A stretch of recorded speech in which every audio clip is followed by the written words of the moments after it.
Hey, legends! Ready for awesome story? Let's dive in.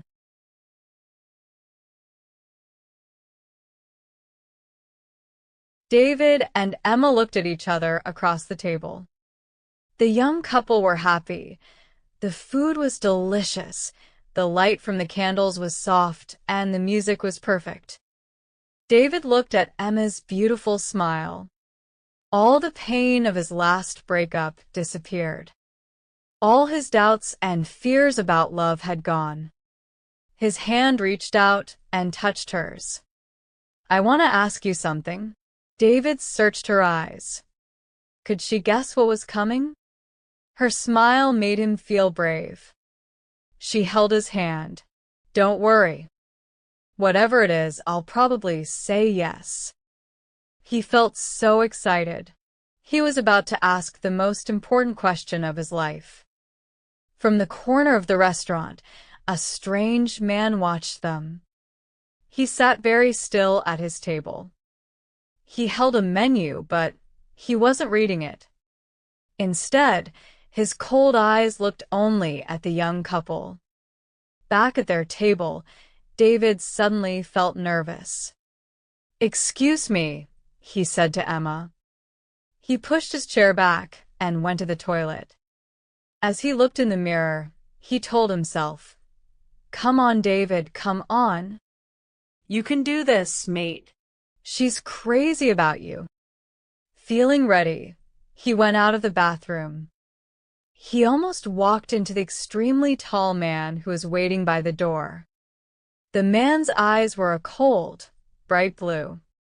His face was pale with a sharp, pointed nose and thin, pale lips. "Oh, sorry," said David. "Which one?" the man hissed. He spoke with a strong and strange accent. David had never heard that accent before. For a moment, David was confused.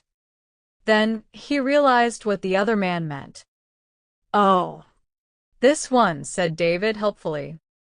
"This is the men's toilet." David went back into the restaurant. He reached for the ring and a box in his pocket. It was time to ask her. The taxi ride home was wonderful. The happy couple discussed their future life together. They shared their sweet feelings about each other. "The night I asked you to marry me," said David.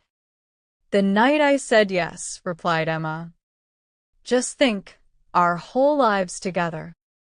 Sharing, caring," he began. "Loving, giving." Emma finished his sentence. They smiled at each other in loving excitement. "You are so wonderful," said David. "And you're absolutely beautiful," said Emma. "I've never met anyone so lovely and kind. I'm so happy I could sing." They entered their block of flats, holding hands. A tall man watched them from the shadows. "Which one?" he asked himself. He watched the building. He was waiting for a light to come on to show him which flat was theirs.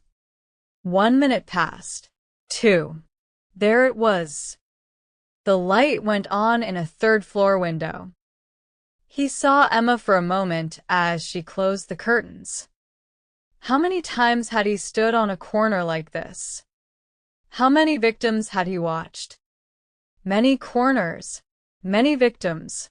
His pale lips formed a thin smile.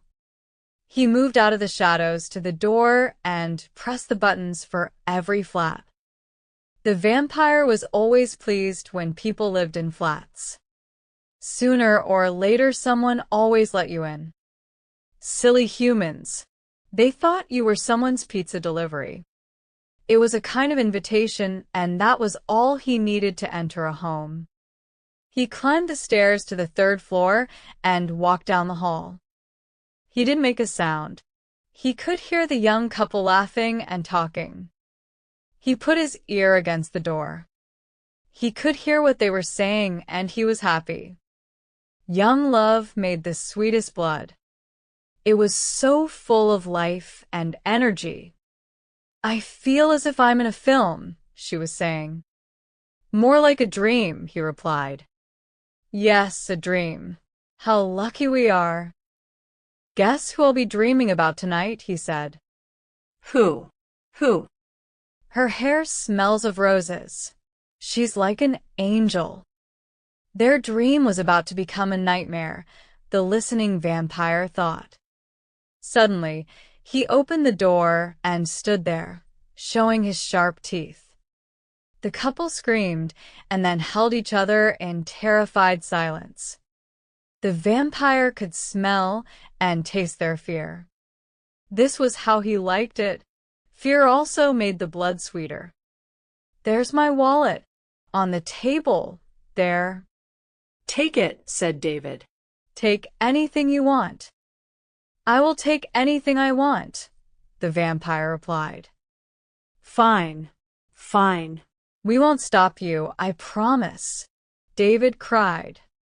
You won't stop me. I promise, replied the vampire. The light shone on the sharp teeth. A terrible thought came to David and Emma at the same time. Look at his teeth. Is he a vampire? Which one? The vampire hissed. It can be only one. The couple's eyes were big and afraid. Their mouths open in horror. They held each other's hands and their stomachs filled with fear. Already tonight, continued the vampire, I have drunk from 3. One more. Then I can sleep and feel young again. The vampire moved towards them. Instinct made David step in front of Emma to protect her. Emma gratefully held onto his back. The vampire wasn't in a hurry. He had plenty of time. who should he attack? He asked himself. Which one? Thank you, Emma said quietly in David's ear, for what you're doing for me. Of course, my love. I'm here to protect you. He felt proud as he said the words. He could fight this vampire. All he needed was a piece of wood or something to push through the heart. He looked around for something. You're so brave to offer yourself, continued Emma. Sorry? Asked David. What are you talking about? Oh, said Emma. I just thought that with your love for me and everything. David and the vampire looked at each other. Now listen, Emma. There is no doubt about my love for you. Really? She replied. She didn't believe him. But you can't expect me to just give him my life. I wasn't saying you should, she said. It's just one of our options, that's all. Well, think of another one, he shouted. Why don't you offer yourself to him to save me? The atmosphere in the room had certainly turned ugly. The vampire was not pleased that the fear and love were now silly, selfish arguments. Emma was very angry. I hope you're joking. Let's see how strong your love is. What a horrible man. What about the woman I was planning to marry? Offering me to a vampire like a bone to a dog. You said my hair smells of roses, she cried. All right. Relax. David was a little embarrassed to be having this argument in front of a stranger. I'm an angel, you said, she carried on shouting. Must. Drink, shouted the vampire angrily as he came even closer.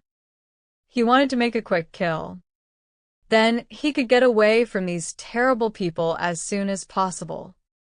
His eyes opened wider, and his teeth were bared. Which one? Her. David pointed at his future wife. Him, screamed Emma in anger. Please him. The vampire approached David. She's younger. Sweeter, said David. The vampire turned to Emma. He's bigger. There's more of him. She pointed at David. Suddenly the vampire felt tired. He had been killing for many centuries. Listening to them was depressing.